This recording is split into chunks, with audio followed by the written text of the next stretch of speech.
देखिए, मेरी समझ के परे है जब सरकार हर विषय पर चर्चा करने के लिए तैयार है। आप कीजिए ना, सदन तो चलने दीजिए, पूछिए सवाल। सारी बातें हम लोग बताने को तैयार हैं। एसआईआर को लेके जिस तरीके से भ्रम, और ये विपक्ष की पुरानी राजनीति का हिस्सा रहा है, इन्होंने हमेशा ऐसे विषयों को लेकर से भ्रम फैलाने का कार्य किया। लोकसभा में क्या किया था?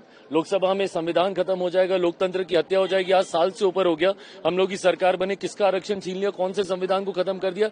इससे पहले सीए को लेकर भी यही भ्रम फैलाया गया था।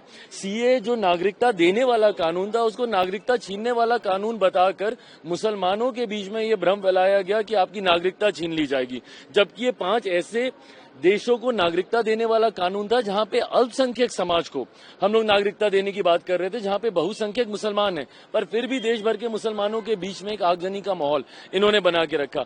अब वही भ्रम फिर से एसआईआर को लेकर ये लोग फैलाना चाह रहे हैं। भाई, हम लोग भी उसी राज्य से आते हैं, बिहार में, जहां पे सबसे पहले ये हो रहा है, क्योंकि चुनाव अभी 3 महीने के बाद होने वाले हैं। वहां पे हम लोग के भी लोग हैं। भाई, अगर कोई ऐसा विषय आता है, किसी के डॉक्यूमेंटेशन में दिक्कत है, ये लोग जमीन पर तो जाते नहीं है विपक्ष के लोग। भाई, एक पुरानी एक परंपरा रही है, अगर ये लोग अपने बीएलओ अपॉइंट कर रहे हैं तो हर राजनीतिक दल के पास एक अपना बीएलए भी होता है। हम लोग के भी बूथ लेवल एजेंट होते हैं, वो जाते हैं, वो कागज पत्री में हर चीज में मदद करते हैं अगर कोई ऐसा विषय आता है। पर सिर्फ भ्रम फैलाना कि नागरिकता छीन ली जाएगी तो आपको डिस्क्वालीफाई कर दिया जाएगा, शिकायत कौन करता है?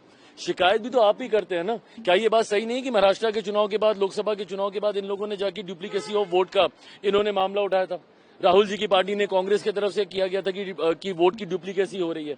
अब एक आप शिकायत आप खुद करते हैं, उस शिकायत को रेक्टिफाई कैसे किया जा सकता है? इसी माध्यम से किया जा सकता है ना, एसआर के माध्यम से।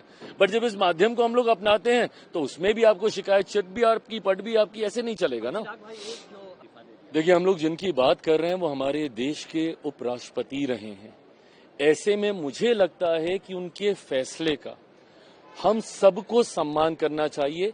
कम से कम इस विषय का राजनीतिकीकरण नहीं करना चाहिए।